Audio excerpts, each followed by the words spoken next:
Are you excited to be on camera again? No, I'm not. I'm not being excited. But the people love you. Well, that's just too bad. That was recording. That was recording? Yeah. Oh, I didn't know that.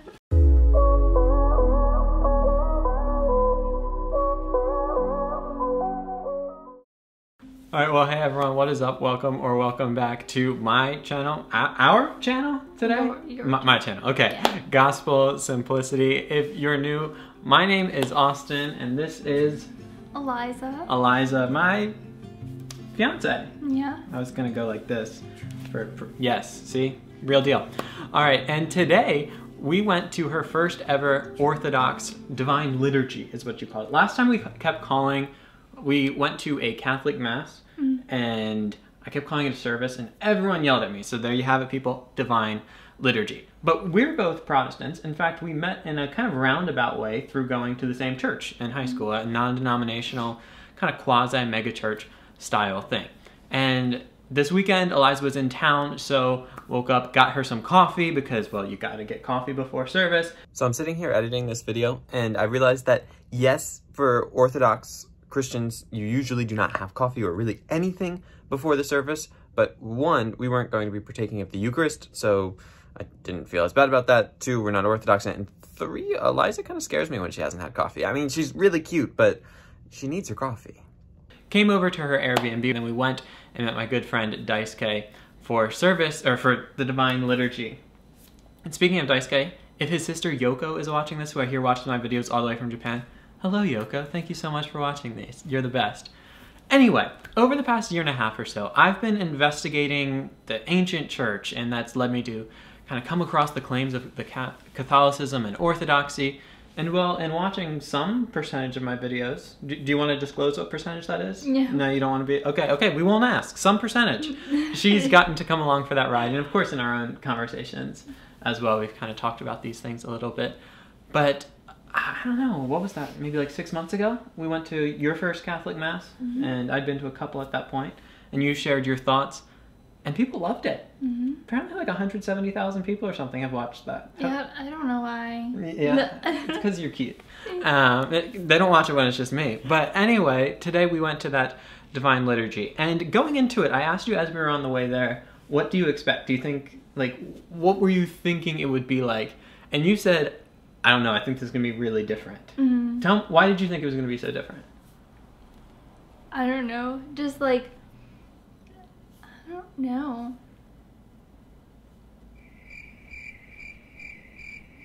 You just had a hunch. Yeah. I don't know. Just what you've said. Yeah. Just like very different from what I'm used to. Yeah, and did it live up to that? Was it very different? Yeah, it was very different. So, you walk in. What's like your first impression when you walk in? Well, my glasses were foggy. So you couldn't see anything? Yeah. Yeah, that's not helpful. Yeah. Yeah. But when they, like, cleared up, I don't know. My first impressions were like, wow, this is really pretty. Just like the other one, but, When you say just like the other one, that they're both pretty, or you think they looked similar? the other was pretty. Yeah. They didn't look similar. Very different Yeah. architectural style, kind of painting. She is much more fluent in art than I am. She tried to culture me. We went to the Art Institute all day yesterday. But even there, it's different than what we're used to seeing. The icons, what they're called, are a very different style of art. And I don't know if you picked up on this, but all of the art there is two-dimensional versus where at the Catholic Church you'd have statues and things like that. Did you kind of notice that? Yeah, I picked up on that. Yeah, and even the cross where there was in front of the iconostasis, which is what that wall is called, where the priest would go behind it there. The cross was two-dimensional. So Christ was on the cross, but it's not like a kind of a gory crucifix scene that you might see elsewhere. Yeah. I mean, people might make a deal out of this, I don't know. But if you, like, just first reaction, in terms of art, which one are you drawn more to? Kind of like the Catholic style, the Orthodox? The Catholic style. Okay, and why's that? It's just a lot more, I mean, I guess I knew like the symbolism of the Catholic more. Yeah. So I don't know, but I didn't really have that background on the Orthodoxy. Yeah. But like the Catholic Church was just more, I don't know. Ornate. Yeah. And in fairness, it's a little bit of apples and oranges here, right? Because St. John Cantius, the Catholic church that we went to, that I showed you to, it's not technically a cathedral because it's not where the bishop has his church there, but it's in that style. I mean, it's this beautiful, I think like Baroque period church, and it's massive. I think it holds like 3,000 people. The church we're at today is a converted, I want to say like Methodist or Anglican church. So it wasn't designed to be an Orthodox church. Usually you'd have more of the dome style thing, which they kind of tried to imitate in the back. I'll try to intersperse some pictures in here so that you guys can see. And if you haven't seen the church, I did a tour there. I'll link it in one of those cards, but I don't know which. I always get it backwards because it's mirrored and I'm just not smart enough to figure that out. But it's beautiful in its own right, but it's not...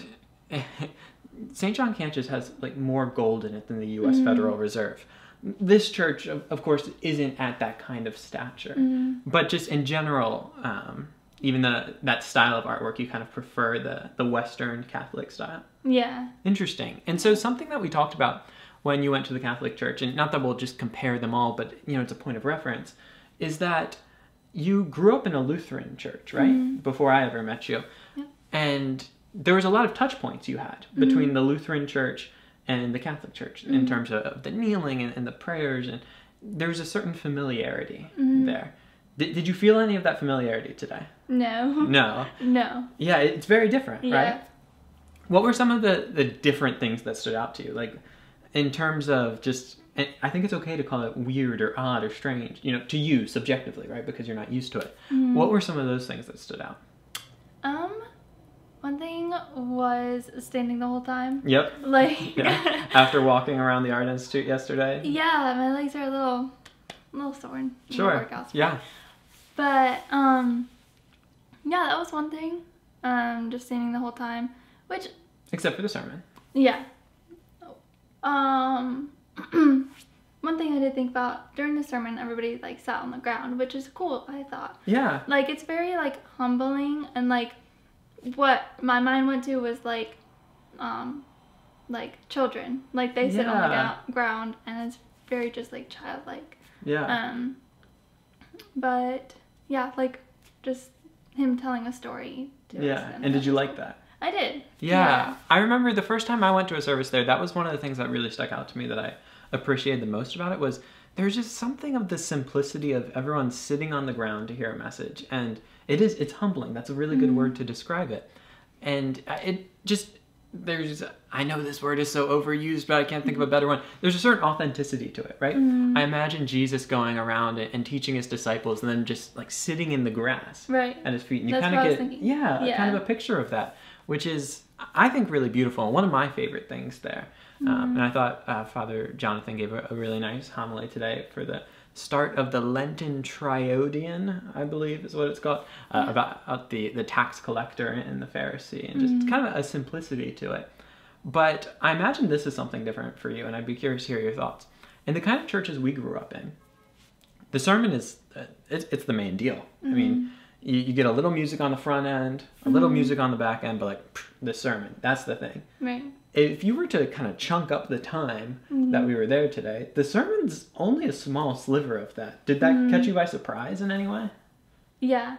Yeah, it did. But I thought it was really cool. I was thinking, it's more centered towards, worship, which is kind of cool. Yeah. Because I feel like my, Protestants... It's a tough word. There's a lot of T's in there. Protestantism. Yep, there we go. Yep. That word has leaned away from that. And I mean, we do.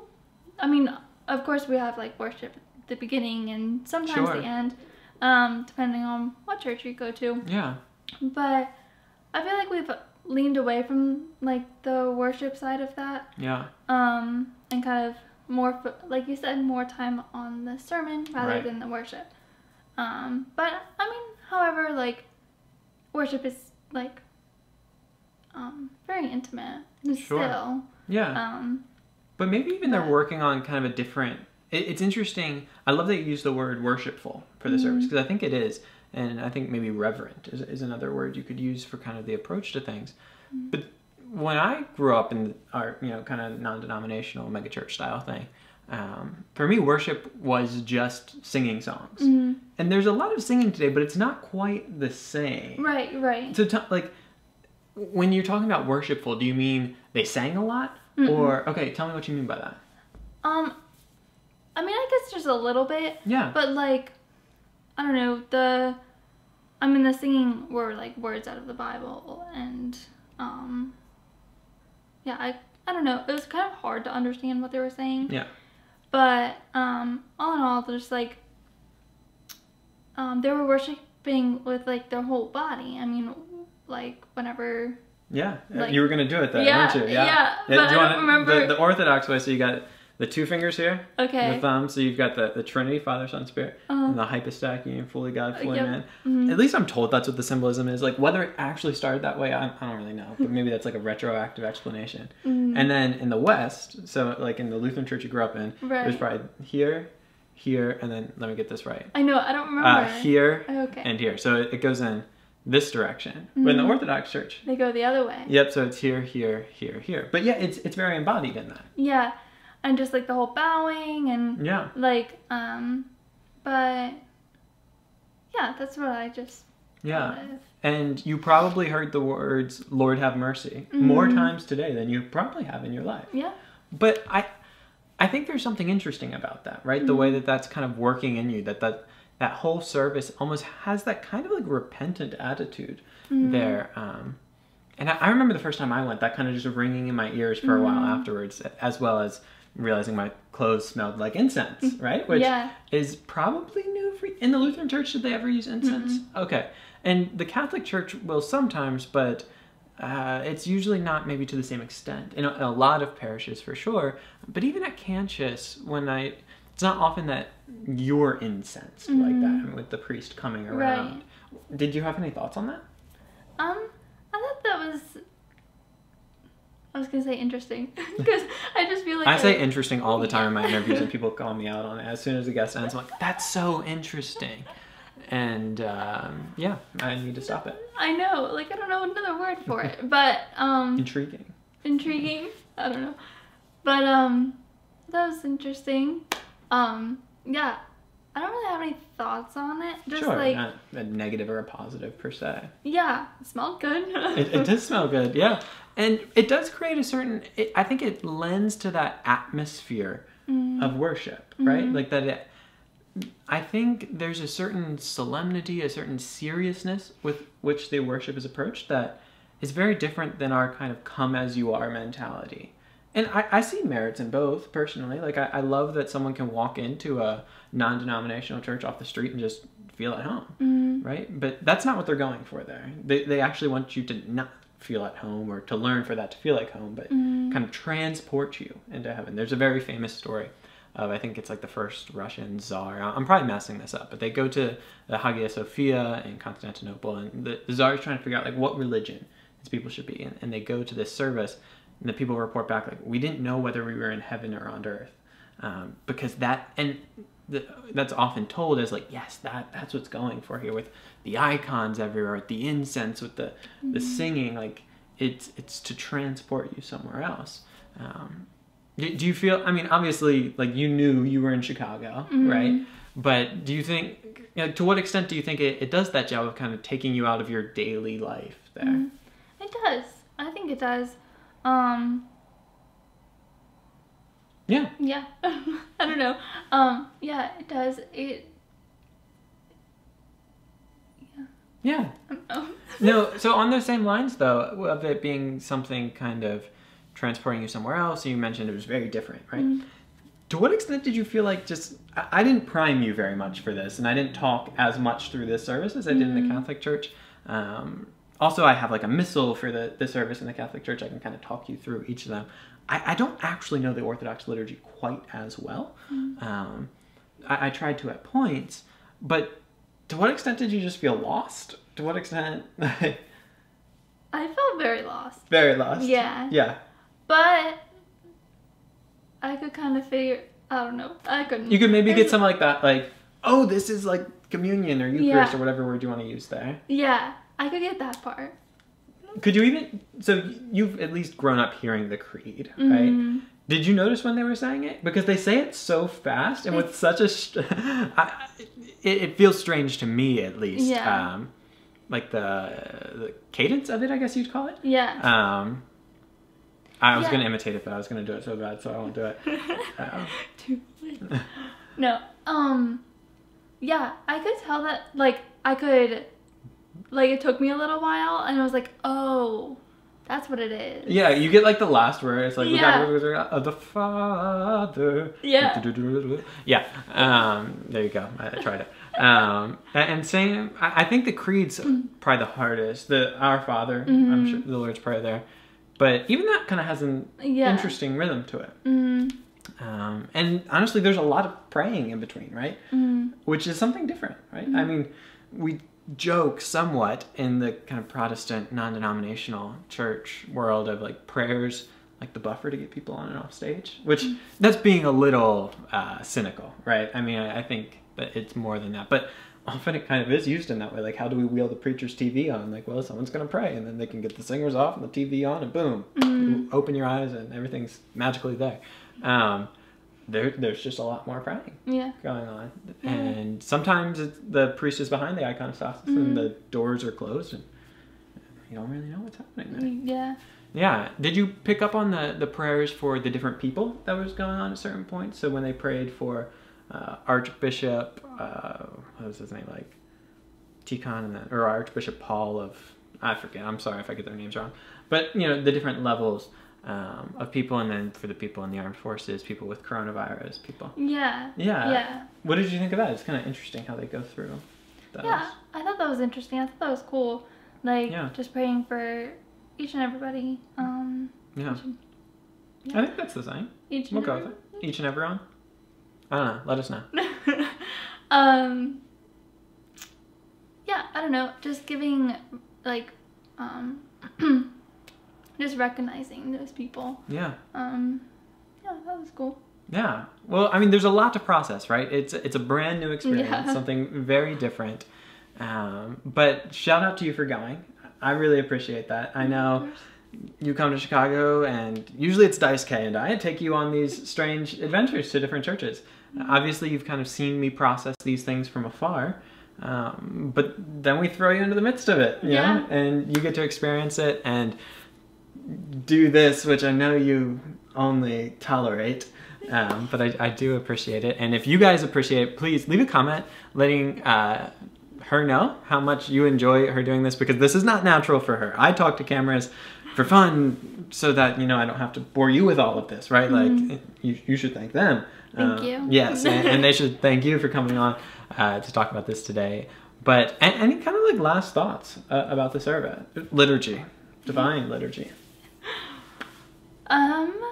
I don't think so. I mean, it'd be cool to go back maybe one day. That was my next question. So you would go back? No, I would. Just to get another experience. Because, like, the Catholic Church, like, I'm just taking it all in. Yeah. And just, like, I don't know, trying to follow along, kind of. But, I don't know. I think I'd go back. Yeah. I shouldn't ask you this in real time. I can cut this. Did you ever watch the interview I did with Frederica Matthews Green? She was Orthodox, like on the Jesus prayer, like sweetest person. I did. I thought you did. That's why I asked. Or like part of it. Yeah. Yeah, we'll go. Most of it. Let's stick with yes. It makes me feel good. You know, the people. No, I'm just kidding. Yes, I did. Yeah, thank you. Thank you.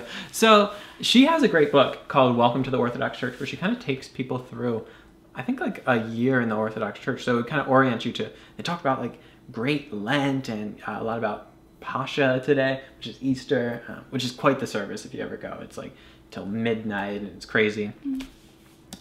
But that would be an interesting thing to check out at some point in the free time that you don't have. But I'm excited that you want to go back. I personally really enjoy their services. It's different. I like the smells and the bells and all of that. I appreciate the icons. And I mean, I guess you're used to art. That didn't throw you off having like, you didn't think like, are these people worshiping idols kind of thing? No? Okay. Yeah, I probably should ask that because icons, you know, everyone likes to talk about that kind of thing. But I'm excited that you want to go back. Maybe we'll do that sometime, or maybe there's a monastery church near where we live, where you live, where we'll live soon enough, that my good friend Felix goes to. Shout out to Felix if he watches this. And so maybe we'll check that out sometime. But anyway, I should not keep her any longer. She has talked to a camera for 20 minutes. Shout out to you. Thank you all so much for watching this. And I will insert a quick plug for the people who make these videos possible, who pay the bills, who allow Eliza to come out. They don't actually pay for Eliza to come out to Chicago. She did that. But yeah, Faithful Counseling. Anything you want to say to people? Should they sign up for Faithful Counseling before they see this shameless plug for it? They should. Yeah. We like therapy here, don't we? Yes, we do. We love therapy. High five for that. All right, thank you guys for watching. Here's a video about that. And until next time, go out and love others. Truly, above all else, that will change the world. It's no secret that today, perhaps more than ever, people are struggling with their mental health. I think if I asked you all to virtually raise your hand and said, hey, are you currently struggling? Do you consistently struggle with mental health, be it anxiety, depression, or whatever? I think many of us, myself included, would raise our hand and say, yeah, like things get hard sometimes, and sometimes it feels like more than we can handle. But the problem is, despite facing these difficult circumstances and dealing with these mental health crises at times, so few of us end up actually getting the help that we need. It might be because it can take so long to get into a counselor or therapist, or you think it's going to be too much, or maybe there's this thought in the back of your head that Christians aren't allowed to have mental health problems. And does that mean there's something wrong with me? Well, from the beginning of my channel, far before it had any type of reach or influence, I have wanted to do my part to help end that stigma. That's why one of my first videos I ever made was titled, "You Can Have Jesus and a Therapist Too," hoping that would give people the permission to go out and get the help they need without being worried about these shameful stigmas that people have attached to it. Well, now I am so excited to be partnering with Faithful Counseling, who are leading the charge in helping people get the help they need. Rather than having to wait months to get into a counselor, if you sign up for Faithful Counseling, you can be paired with a counselor in 24 hours or less. I don't know if you've ever attempted to do something like this through traditional avenues, but if you have, you know just how crazy it is to be able to pair up with someone that quickly. All of their counselors are licensed and have over 3,000 hours of experience. You can connect with them in flexible ways. You can do video sessions, phone calls, private messaging. It is really fantastic. They even have a live chat. It is such an amazing service. I'm so excited to be partnering with them, and I'd really encourage you to check them out. You're going to faithfulcounseling.com/gospelsimplicity. If you do so, you'll get 10% off your first month, and I think it will be really, really helpful for you. Now, I do want to say that this isn't a crisis line, and if you are experiencing suicidal thoughts or ideation, I would encourage you so much to not go through this alone, but to reach out to a crisis line. I'll put one on the screen here. But if you are looking for mental health help, I think Faithful Counseling could be great for you. They will connect you with a Christian counselor, and I know people come to my channel from a variety of backgrounds, so if you want one specifically from your Christian denomination, they will work with you to try to make that happen so that you can get Christian mental health help. I think it's going to be fantastic for you. I can't wait for you to check it out. Again, that's faithfulcounseling.com/gospelsimplicity. You get 10% off your first month. After that, it'll be $260 per month, but there is financial aid available for those who qualify. Once again, guys, don't hesitate to get the help you need. faithfulcounseling.com/gospelsimplicity. You did it! Woohoo. You did it.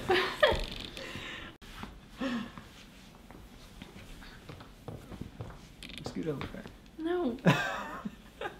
You're not even in this. I'm not. It's my show now. All right, you heard her, people. Should I sit on a pillow so I look taller? Get out of here.